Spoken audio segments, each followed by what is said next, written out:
لە ڕاستە پێت بڵێم گەورەترین مەترسی لە هەرێمی کوردستان پارتی و یەکێتی وەم شێوازە لە حکومڕانیە لە هەرێمی کوردستان ئەمەی کە ئەوان بەم شێوەیە حکومڕانی هەرێمی کوردستانەکەن ئەوە گەورەترین مەترسیە لە هەرێم. مەترسی دووهەم ئەو جەنگەیە کە لە ناوچەکە هەیە و کاریگەریەکانی ئەو جەنگە ئایا ئەو جەنگە چۆن ئەشکێتەوە، چۆن کۆتایی پێێت و کاریگەریەکانی ئەو جەنگە لە هەرێمی کوردستان.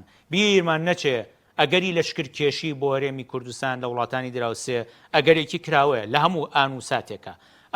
ئەمە مەترسی دووەمە، چونکە ئێمە لە ناو دڵی جەنگێکین کەوا نزیکەی 3 ساڵە بەردەوامە و هێشتا کاریگەریەکانی لەسەر ئەم ناوچەیە بەردەوامە. مەترسی سێهەم مەترسی دەوڵەتانی دراوسێ لەسەر هەرێمی کوردستان و سیاستەکانی وڵاتانی دراوسێ لەسەر هەرێمی کوردستان. بەدڵنیاییەوە مەترسی چوارەم بوونی هەندێک هێزە لە چوارچەوەی دەوڵەتی عراقیە کە ڕەنگە حەز بە مەرکەزیەتێکی زیاتر لە عراق بکەن و حەز بە و شێوازە لە سربەخۆیی قەراری سیاسی لە هەرێمی کوردستان و ئەو شێوازە لە حکومڕانی لە هەرێمی کوردستانە نەکەن کە ئێوە ئێستا زانن ئەوە تەنان لەو شیعەکانە نین، لە ناو سونەکانی شا زۆرن ئەوانی کە ناڕازین لەو دۆخەی هەرێمی کوردستان. بۆیە ئەمانە بەو شێوەیە هەمووەم شتانە مەترسین لەسەر دۆخی هەرێمی کوردستان.